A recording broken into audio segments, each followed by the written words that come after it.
una conferencia en la que espero no aburrirles mucho, porque el tema es muy poco susceptible de ser acotado por fronteras, incluso metodológicas en su tratamiento. Confieso que he sido el primer sorprendido y el primer doctrino en el aprendizaje de esta ciencia verdaderamente fascinante de la hispanidad.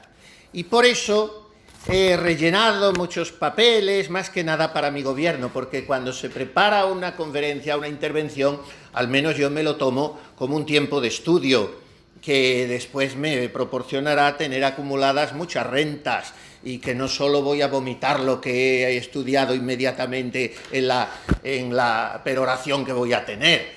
Y por tanto me resulta difícil escoger. Pero en fin, trataré de que veamos entre todos que lo que todos, o me gusta presumir que la casi totalidad de los que estamos aquí, llevamos en el corazón y en la cabeza, aunque no lo sepamos a veces perfilar o, lo que es peor, defender muy bien, pues todo eso es posible. Y todo eso tiene una cristalización muy hermosa y muy estimulante que se nos presenta con esas actitudes que ahora se definen según esas palabras que tanto se cacarean. Es un reto, un desafío, un vejamen si queremos, el ser verdaderamente hijos, miembros, cultores de la hispanidad. Otra de las trampas en las que me veo un poco enredado es que me tendría yo en principio que ceñir un poco, siquiera sea más o menos remotamente, al título, porque claro, el título es comprometedor. La hispanidad como tercera vía entre el socialismo, prefiero decir el marxismo, y el liberalismo. Haremos lo que podamos en todo caso. Vamos a hablar primero de hispanidad y de España. Y vamos a tratar de desbrozar, de disipar esa repugnante y añosa leyenda negra que se viene tejiendo sobre una nación como la nuestra, cuya dilatada y limpia historia hace que sea inmancillable, aunque ella misma sea difícilmente reconocible hoy en el espejo tan terso de su historia. Pero ahí está su historia. Y es como que tuviéramos que ir pidiendo siempre perdón por no ser tan gentiles como los protestantes o tan ilustrados y refinados como los musulmanes. No. Los españoles somos crueles, codiciosos, homicidas, fanáticos, lujuriosos. Estas, entre otras muchas lindezas, nos las dedicó ese señor al que ahora hay que homenajear y con cuyas doctrinas hay que dialogar, Martín Lutero. Pues era lo más bonito que decía de los españoles.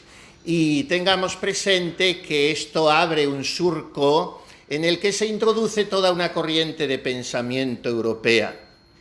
¿Qué se debe a España? Nada.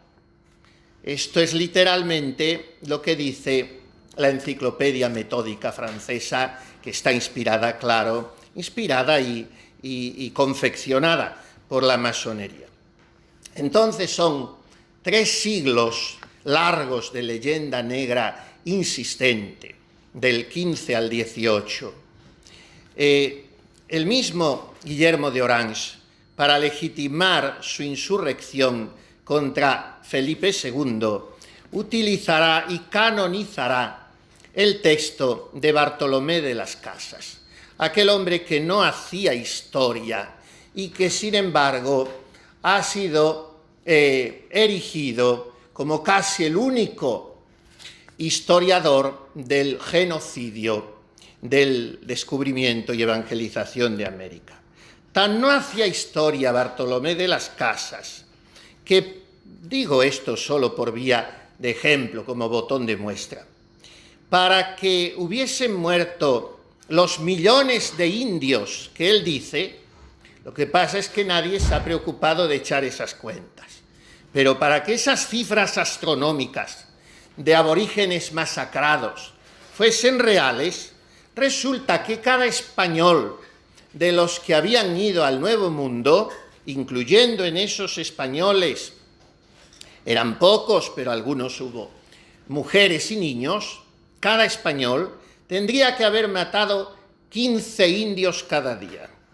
Estas son las estimaciones que lanza así y que nadie se preocupa de contrastar Fray Bartolomé de las Casas. Y así es todo lo demás. Podríamos hablar de aquel otro fraile, Antonio del Corro, que se luteranizó, del mismo Antonio Pérez, el traidor de Felipe II. Todos ellos contribuyen a engrosar esa leyenda negra que no es más que una colección siniestra de hechos en su origen con cierto fundamento histórico, pero después falseados y magnificados para que sirvan de munición ideológica. Hoy sigue alimentando ese mito tenebroso el separatismo, el marxismo y lo que se autodenomina, aunque ya no sabe cómo autodenominarse, la derecha. Pongámosle, si queremos, calificativos diminutivos. Y esto infla ese mito de la leyenda negra. Se basa en la impureza del español. Los españoles, que son marranos por la mezcla de su sangre, y todo esto da lugar a una colección de horrores. Lo peor de todo esto es la asunción de esta leyenda por los propios españoles y por los propios hispanoamericanos. En el caso de los segundos como víctimas y en el de los primeros como verdugos. Solo el hecho histórico de la Inquisición está absolutamente desquiciado en sus coordenadas. Se barajan constantemente cifras absolutamente falsas, pero en todo caso incomparablemente inferiores a las de las demás inquisiciones europeas. Se cacarea una vez y otra con esa palabra atemorizante, el genocidio indio. Y no se habla para nada de que en Estados Unidos solo hay rubios de ojos azules. Y la barbarie cristiana frente al Islam es algo siempre impulsado por un anticlericalismo agresivo. Y sin embargo no hay racionalidad como la católica en cualquier otra civilización. Estos son datos. Hay una tristísima incapacidad española para la autoestima. Esa arrogancia chulesca con la que a veces se presenta el español, como personaje de sainete ocasional, después se la guarda en el bolsillo a la hora de defender verdaderamente la identidad de su patria. Y científicamente es indefendible la leyenda negra. Un imperio, como fue el español, en el cual no se ponía el sol, no podía funcionar solo con ideología, como se dice, carente por completo de tecnología, de avances. Esto es sencillamente absurdo. Y por eso el atraso científico español es otro mito. Después viene Francia y tiñe todo lo español de un romanticismo muy simpático pero muy ridículo. Y el español es poco más o menos que el José María el Tempranillo o el Luis Candelas, en fin, el bandolero de Sierra Morena con las patillas y la faca albaceteña. Y después se habla de la Reconquista como una pérdida cultural, cuando en realidad fue un progreso en todos los órdenes. Y no digamos ya, porque nos dedicaremos más concretamente a ello, del descubrimiento y evangelización y civilización de América. Todo esto queda como hundido en un pozo negro, que es el de la hispanofobia. Hispanofobia que jalean los liberales en el siglo XIX, que siguen jaleando los marxistas en el XX y con la que se gozan y regodean los separatistas y los progres en el XXI. Porque hoy lo políticamente correcto es ser hispanófobo. Lo acertado y lo que da patente de corso en los salones de los bienpensantes es ser un español que se avergüenza de serlo, y de sus esencias, y de sus ideales, y de su bandera, y de su himno, y de sus gobernantes, y de su fe. ¿Se puede construir un país pensando que no vale? Esa hispanofobia se alimenta con el argumentario del luteranismo y de la Ilustración. Madariaga, don Salvador, que es un hombre muy interesante y muy admirable como historiador y muy equilibrado a pesar de sus posiciones muy respetables, pero supo ser un hombre equilibrado. Madariaga dice que el odio a España llegó con las pelucas. O sea, la transición de los Austrias a la dinastía borbónica hizo que se nos empezara a mirar con cierto desdén.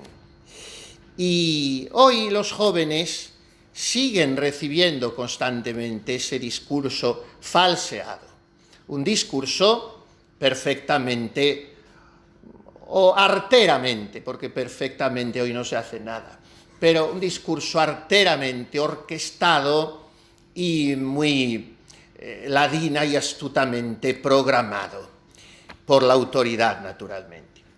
Pero hay una especie de milagro sociológico que es muy posible que lo sea también sobrenatural.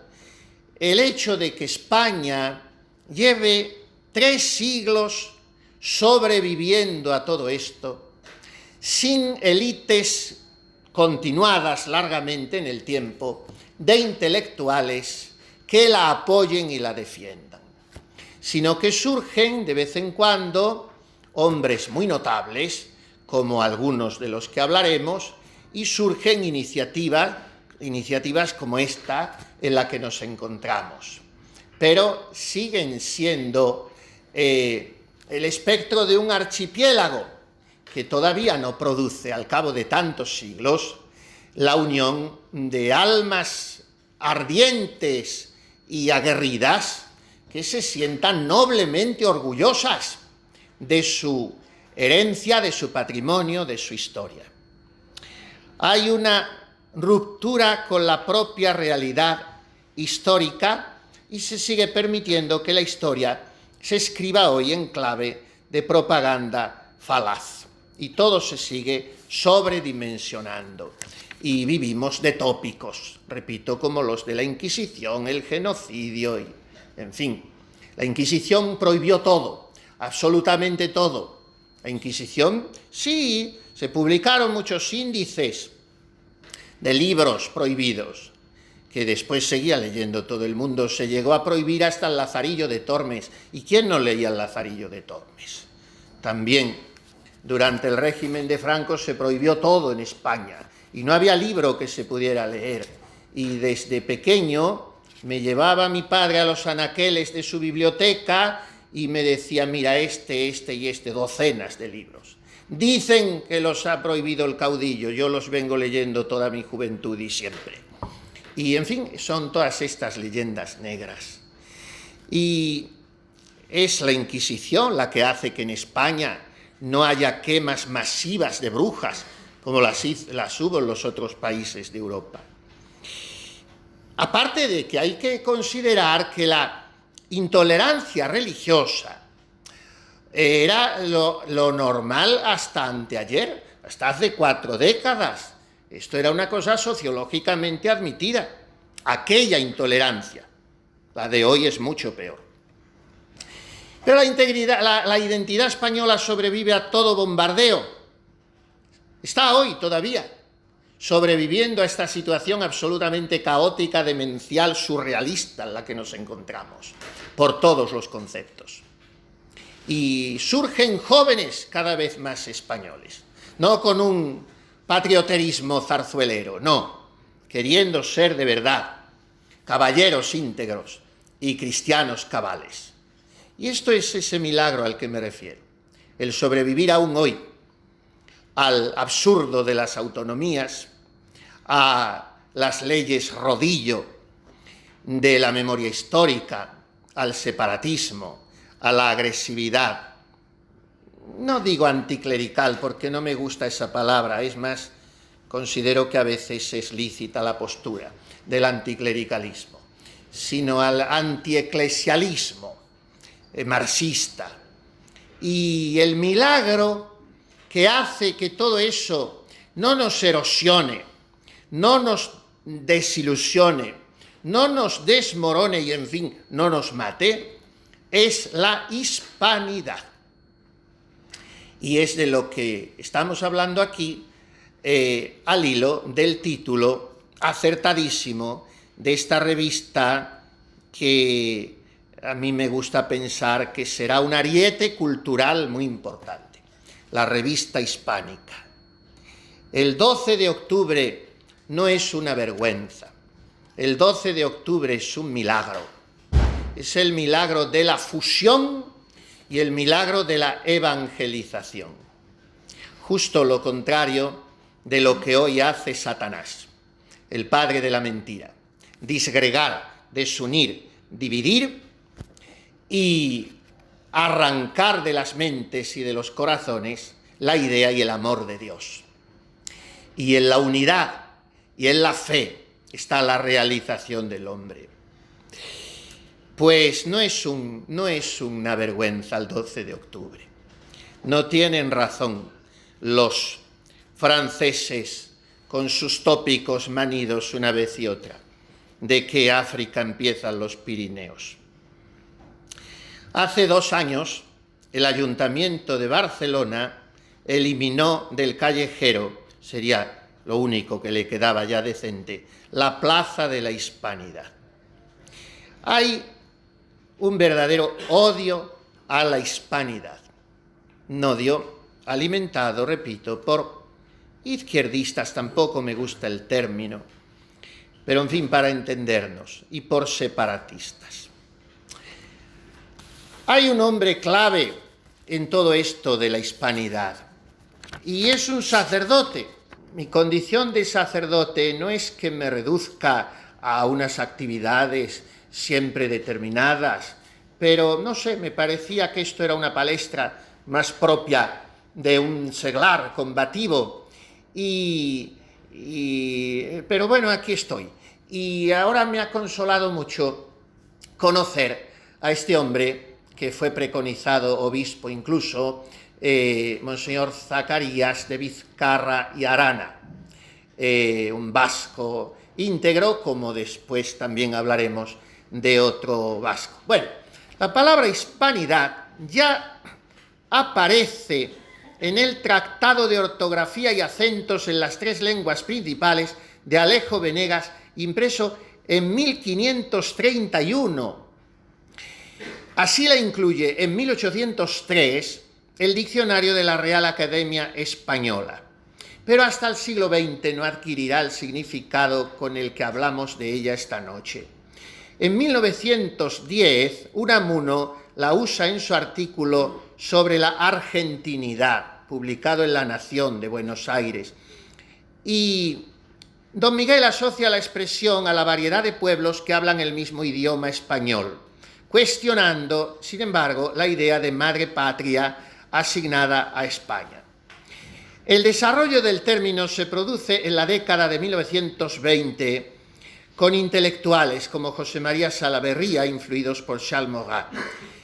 Y a finales de esa década de los 20, esos tan irónicamente llamados felices años 20, Ernesto Jiménez Caballero comenzará a elaborar una narrativa de la hispanidad en la Gaceta Literaria. Ahora bien, el que rescata este término y lo acuña es este benemérito y sabio sacerdote español afincado en Buenos Aires, don Zacarías de Vizcarra.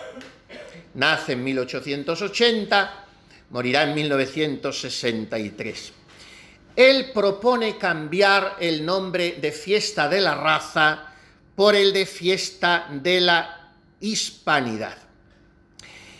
Estos son los orígenes, digamos así, del surgimiento de este término. Dice así don Zacarías: la palabra hispanidad ha de entenderse analógicamente, mejor dicho, el concepto es analógico a los de humanidad y cristiandad. Todos tres tienen dos acepciones posibles. Humanidad puede entenderse sociológica, numéricamente, como el conjunto de todos los hombres, y puede entenderse como las cualidades de los hombres. Es una persona que tiene mucha humanidad. Cristiandad tiene la misma doble inteligencia. Sería el conjunto de los cristianos, de los pueblos cristianos, bajo los que antes se llamaban y por los que se pedían el rosario los príncipes cristianos, y cristiandad significa también las virtudes propias de los cristianos. Esta persona, este religioso, en fin, tiene una notable cristiandad o cristianía. Y por fin, hispanidad es lo mismo. Puede ser el conjunto de todos los pueblos hispanos y las virtudes que definen la estirpe hispánica. Este es el pensamiento fundamental de este hombre tan interesante, don Zacarías de Vizcarra. El que después retomará la antorcha y la hará brillar todavía más es otra figura espléndida de nuestras letras, de nuestro pensamiento y de nuestra alma española. Un hombre, el estudio de cuya personalidad es sencillamente fascinante, y un hombre tan recto, aun en su biográfica sinuosidad, pero tan íntegro en su búsqueda de la verdad, que esto le hace no solo morir mártir de esa verdad, físicamente hablando, sino permanecer como mártir en el sentido de que está absolutamente proscrito y es una de tantas bestias negras cuyo conocimiento nos perdemos en este sentido. Me refiero a Ramiro de Maeztu, como ya todos ustedes han adivinado. Vasco también como Vizcarra, de Vitoria, uno de los representantes más conspicuos de la generación del 98. Miembro activo de Acción Católica, había tenido una trayectoria, como decimos, asendereada, porque era un hombre de mucho mundo, hijo de madre inglesa, había transcurrido allí parte de su vida, desencantado después de la Primera Guerra Mundial, viene a España, se adhiere convencido de que era, como lo fue, altamente positivo para España y supuso un desarrollo admirable que después quedó abortado, claro, por la República. Se adhiere al régimen como colaborador de don Miguel Primo de Rivera, pero todo esto es con una depuración progresiva, porque él ha traído de Londres las ideas del socialismo fabiano, o sea, moderado, y en Buenos Aires conocerá a Vizcarra, porque como trae la idea de introducir o colaborar a la introducción de la democracia orgánica, esto don Miguel Primo de Rivera, claro, naturalmente no lo ve, entonces le manda una salida airosa como embajador a Buenos Aires, donde está solo un par de años, suficiente para que allí conozca a don Zacarías de Vizcarra. y en 1931 publica un artículo en Acción Española. Acción Española es primero un grupo que surge, porque cuando viene él a España, Maeztu, siempre nos referimos a Maeztu, encuentra que los grandes intelectuales que al principio le habían dado el bracete, cuando ven que él ya viene con una evolución ideológica muy definida y muy valiente, progresiva digo, le dan la espalda. Y estos son, por ejemplo, Ortega y Gasset y Unamuno, entre otros. Pero, sin embargo, encuentra Maeztu un núcleo de personajes muy interesantes y se une a ellos. Está, por ejemplo, recuerdo ahora, el Marqués de Quintanar y no me vienen otros nombres, pero se juntan 3 o 4 y surge ese grupo de Acción Española, que tiene una identidad tradicionalista, hispanista y católica. Para Maeztu el concepto de hispanidad es servicio, jerarquía y hermandad, en contraposición a esos 3 lemas tan sacralizados de la Revolución Francesa: libertad, igualdad y fraternidad. Ese grupo, Acción Española, se convierte en revista, en una revista de una altura intelectual notabilísima. Y en ella escribirá Maeztu: hispanidad es todo lo que vale la fe, la patria, la tradición, la cultura, el amor. Todo eso tiene que ser defendido para seguir siendo. Ser es defenderse, y los maestros de la defensa son los caballeros. Esa es su función y esa es su razón de ser. El 30 de julio de 1936, una cuadrilla de milicianos y policías detiene a Ramiro de Maeztu en su casa de Madrid, y el diario socialista Claridad, miren ustedes qué título, de Largo Caballero, le señala como escritor traidor. Después de 3 meses de cautiverio, es asesinado por los milicianos del Frente Popular. Vosotros no sabéis por qué me matáis, les dice él antes de caer. Yo sí sé por qué muero, porque vuestros hijos sean mejores que vosotros. Y por eso Maeztu es un gran marginado hoy.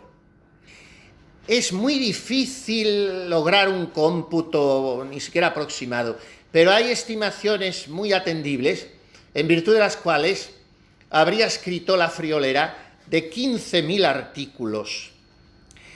Lo grande de Maeztu es que vio venir un cambio radical en Europa y no quería que ese futuro fuese marxista.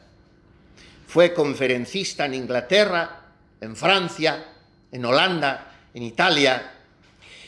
Es difícil encontrar en España por aquellos años un hombre con una visión tan amplia. De origen natural, digamos, era un antiestatista. Todo esto fue evolucionando, pero no nos detengamos en ello. En él prima la libertad de la persona sobre el poder del Estado. La ley es anterior al Estado, dirá. No era un capitalista. Defendía la propiedad para el bien común. Por eso se adhirió a Primo de Rivera, que engrandeció España.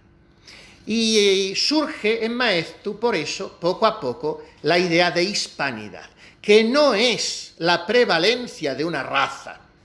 Y en este sentido está muy atinada la intención de Vizcarra: no día de la raza, día de la hispanidad. No es la prevalencia de una raza, no hay el menor ribete de racismo, sino que es la conjunción de muchas razas, y es la versión española de la cristiandad. Entonces, la clave para Maeztu es la tradición. Es lo que también le ayudan a entender poco a poco esos otros intelectuales. Antes no me venía el nombre, Vegas Latapié, también Eugenio Montes, junto, como he dicho, con el marqués de Quintanar. Entonces él va viendo y lo va perfilando. Por eso es muy interesante, y aquí está la gran inteligencia de este hombre, en su evolución que podríamos llamar, con ciertas comillas, conversión. Y va viendo que la clave es la tradición, aun cuando él mismo la había rechazado en una de sus primeras obras intitulada Hacia otra España, a primeros de siglo. Pero 3 décadas después ve la historia como una tercera vía, y aquí el título de esta ponencia que torpemente les estoy tratando de ofrecer. Una tercera vía entre el soviet y el liberalismo. Esta es la intuición magnífica de Ramiro de Maeztu. Y por eso en Acción Española capitanea un gran grupo tradicional. Él usará, es muy conocida, esa imagen, ese símil de España como una vieja encina cubierta de yedra, tan cubierta que la yedra, que son todas estas adherencias y aditamentos extraños, que no pertenecen para nada al alma de España, sino que más bien la prostituyen y adulteran. Esa yedra es lo que opaca absolutamente el tronco, pero que ahí está, la vieja encina. Hay también un puñado de Quijotes que no se creen la mentira institucional, sino que afirman entonces y ahora que la hispanidad es la obra más grande de la historia. Naturalmente, después de la encarnación del Verbo, que es lo más bello de las bellezas, la obra más grande de la humanidad, sin disputa posible, y vengan todos los historiadores que quieran a discutirlo aquí, es la hispanidad. Porque la humanidad no sería lo que es hoy sin España, que ha llevado su fe, su cultura y su alma al resto del mundo. Y estamos hablando de un patrimonio sagrado, y estamos hablando de la llave para un futuro distinto. Y por eso el acoso y derribo de la humanidad es el fruto de ese globalismo mundialista que es ladrón de nuestra identidad. España no tiene nada que envidiar a Grecia y a Roma en su obra de civilización. Y la hispanidad debe ser vista por nosotros como una futurible potencia hegemónica, como una punta de lanza católica que tercia entre esos dos falsos modelos, el socialismo y el liberalismo. Tenía, como he dicho antes, recogidos muchos datos, citas, para definir largamente lo que es el liberalismo.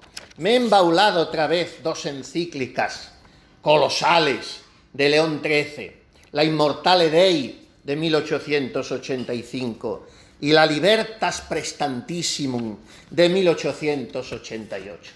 Pero les hago gracia de ello, como decían los clásicos, quiere decir se lo perdono. ¿Para qué vamos a detenernos en eso?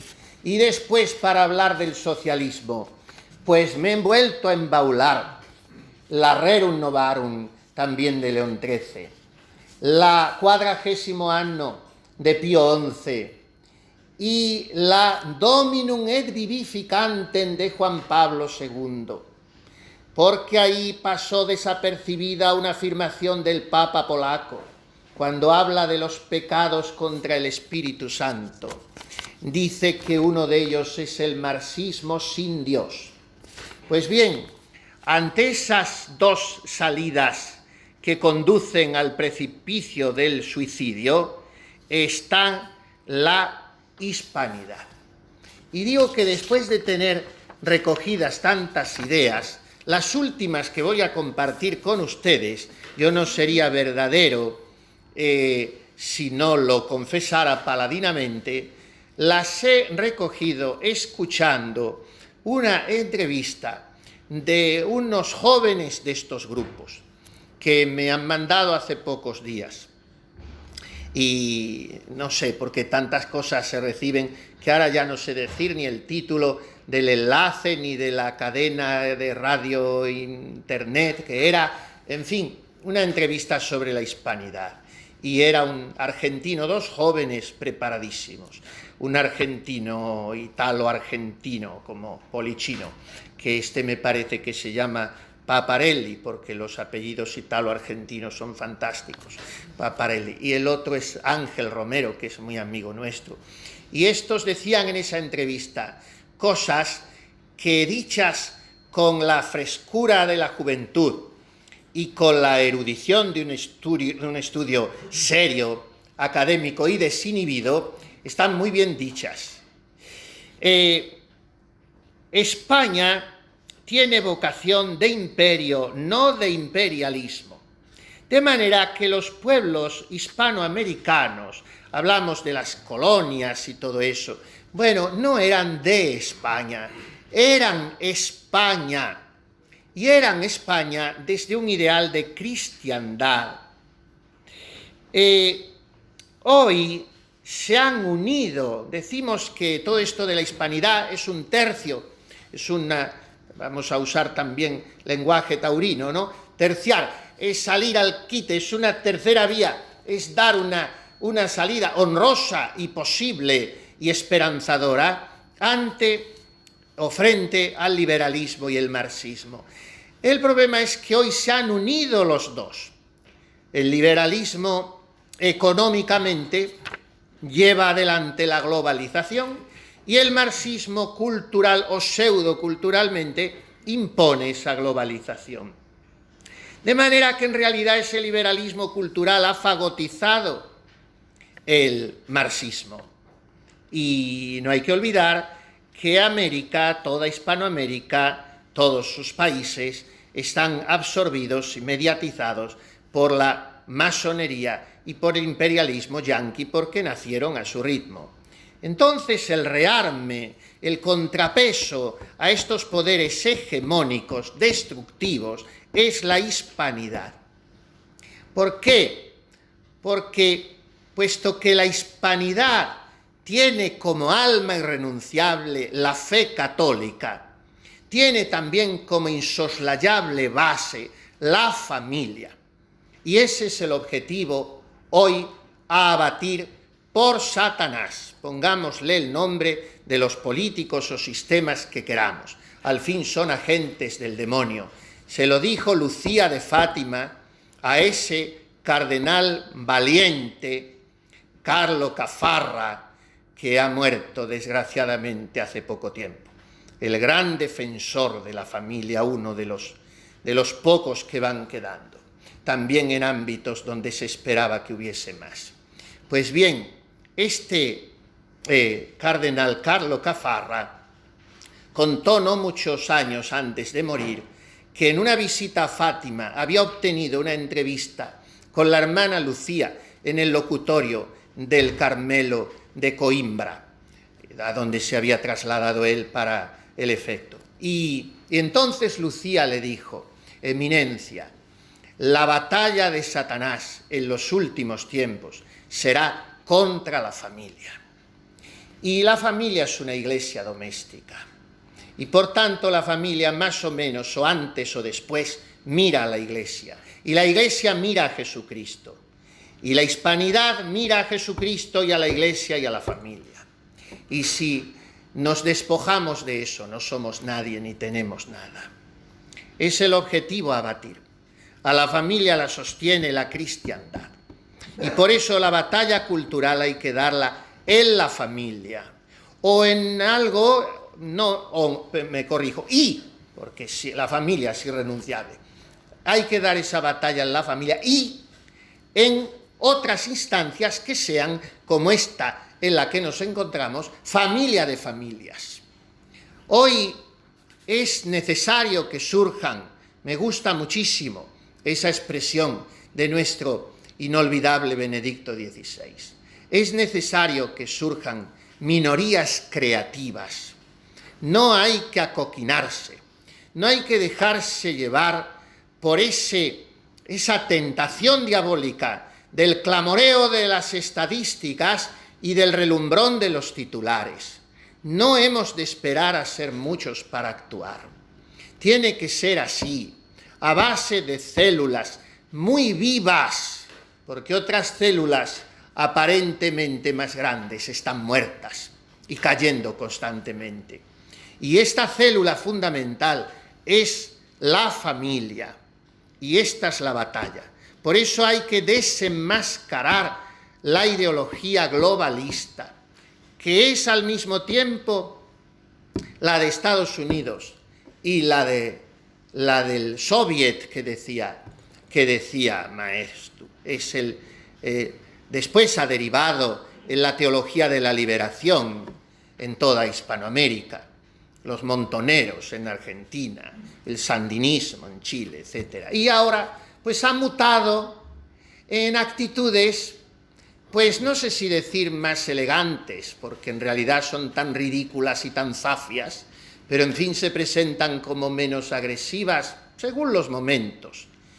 Todo eso ha mutado en el ecologismo, en el animalismo, en el feminismo, en la sodomía. Todo esto es la deriva a la que nos ha llevado, y el antídoto es la hispanidad. El antídoto es ser caballeros, y es ser caballero cristiano, según García Morente, que no lo he citado porque aún así me voy alargando horrores, pero la culpa es de ustedes, que no se mueven, ni tosen, ni se rascan, ni hacen nada, pues ustedes son los instigadores de mi pesadez infinita. Pero García Morente, yo le tengo un cariño inmenso porque aparte de ser un filósofo colosal, pues fue otro hombre que tuvo la inteligencia de convertirse, y yo no puedo olvidar la impresión y el bien espiritual tan enorme que me hizo, siendo yo seminarista, la lectura del hecho extraordinario de aquel hombre que había casi huido a París porque habían matado a su yerno, en fin, todo eso no hace al caso. Y él ve sin ver. Es un caso perfectamente catalogable en lo que llama San Agustín, después cincela Santo Tomás de Aquino y después describe como nadie la Santa Madre Teresa de Jesús. Es un caso de visión intelectual. Se ve más perfectamente cuando menos se ve. No se pueden definir los rasgos porque no hay ningún concurso de la sensibilidad, pero él ve, sin verlo, a Jesucristo delante de él, lo narra con una prosa fabulosa. Y bueno, pues este García Morente es otro de los cultores de la hispanidad como filósofo. Después se convierte, tras aquella visión impresionante, y termina haciéndose sacerdote. Es que tenemos personajes realmente interesantísimos. Y para García Morente el caballero es el cristiano. Para Maeztu el caballero es el hispano, pero ninguna de ambas acepciones son excluyentes de la otra. Por tanto, el defensor de la hispanidad debe ser hoy un nuevo conquistador, en toda la extensión de la palabra. Conquistador. No voy a decir conquistador extremeño, porque nadie es perfecto, pero en fin, cada uno como pueda. Conquistador, hay que serlo. Y hay que tener delante el horizonte de una conquista sobrenatural contra fuerzas preternaturales. Y por tanto ser al mismo tiempo evangelizador. Yo pienso en aquella gente, en los 12 apóstoles de América, en un San Juan de Ávila, nuestrísimo, que no se fue de aquí porque el arzobispo de Sevilla, Manrique, gran inquisidor, extremeño también, les sujetó y dijo: aquí tenéis bastantes indias, pero si no se hubiera ido, como San Juan de la Cruz también se hubiera ido, y como tantos, y todos los que se fueron, dominicos, jesuitas, franciscanos, ya después todas las órdenes, pero esas fueron las primeras. Y esa colección interminable de extremeños intrépidos y aguerridos. Y están los Pizarros y los Cortés y los Núñez de Balboa y los Hernando de Soto, y así nos haríamos interminables. ¿Dónde están hoy? ¿Por qué iban con lo opuesto? Eran gente a los que le movía la fe y una ambición humana muy legítima que podían llevar a término quién sabe si dejándose la vida a jirones entre aquellos Andes o en las aguas de aquel Pacífico. Pues al otro lado del Atlántico, ese indio flechero que defiende Cartagena de Indias con Blas de Lezo también es un caballero, porque en contra de lo que se dice, el aborigen se sentía súbdito de la corona española. ¿Cuál es el modelo actual? Y ya sí que termino, porque es que sucede una cosa. Cuando los curas decimos estoy terminando, quiere decir que falta otro tanto. Y por eso ahora sí creo que es verdad. Siempre 5 minutos de cortesía se comprende que se añaden todavía. Pues el modelo actual de defensor de la hispanidad, yo diría que es un joven, tenga los años que tenga. A nosotros, a los jóvenes todos, nos gusta la misa tradicional, la que celebraron y oyeron todos los santos. No solo porque el latín es mucho más señorito que las vernáculas, sino porque la teología y el misterio y la sacralidad y la profundidad y la belleza se ponen mucho más de manifiesto.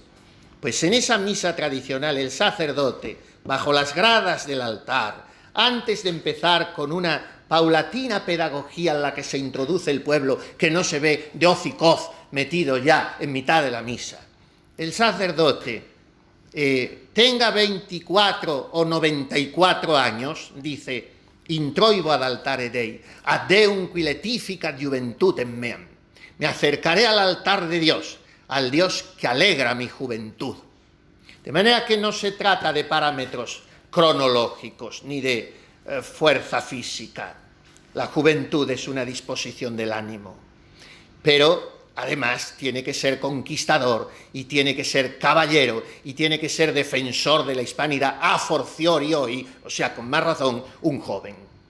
Y un joven que cultive y desarrolle su fe, un joven que crea en la familia, un joven que se prepare seriamente en el debate cultural y político y económico y de la comunicación social. ¿Dónde están los católicos hoy en esos ámbitos? ¿Dónde están? Quizá es que no empiezan por cultivarse en lo primero, la fe. Porque ¿dónde está? Yo no vengo aquí a echar un sermón porque esto no es un púlpito, pero yo soy sacerdote antes, durante y después, y aquí, y en mi casa, y en Nueva Zelanda. ¿Y dónde está el católico coherente hoy, fiel y recto, que frecuenta los sacramentos y que sabe que si la comunión frecuente, ojalá cotidiana, y el rosario diario, no hay vida católica que se sostenga y por tanto no hay valentía, no hay ilusión, no hay alegría, no hay esperanza, no hay unión familiar? Todo esto es lo que tenemos que recuperar, la elegancia espiritual de la hispanidad. Hispanidad que yo veía reflejada en 3 personajes. De los 2 primeros solamente voy a decir el nombre: la reina Isabel la Católica, he dicho algo, y Felipe II, víctimas los 2 también de la leyenda negra. Del tercero no voy a decir ni siquiera el nombre, voy solamente a citar sus palabras. Prometo, juro y quiero mantener hasta el último aliento de mi vida, con la ayuda de Dios, la fe católica íntegra, en la misma forma que ahora espontáneamente la profeso y declaro. Y por lo que a mí personalmente y por razón de gobierno se refiere, procuraré que sea profesada, enseñada y practicada por mis súbditos y por aquellos cuyo cuidado tenga hoy o pueda tener más tarde a mi cargo. Yo mismo, por último, prometo y juro a Dios omnipotente, a la Virgen Inmaculada, María Santísima y a todos los santos, que ayudado por la gracia de Dios, llevaré siempre vida ejemplar, con las virtudes que convienen a un buen soldado de Jesucristo. Esto lo dijo un prohombre de España, al concederle el Papa Pío XII en 1954 el Gran Collar de la Orden Suprema de Cristo, máxima condecoración que otorga el Vaticano. Ya para averiguar el nombre está el Google. Y nada más.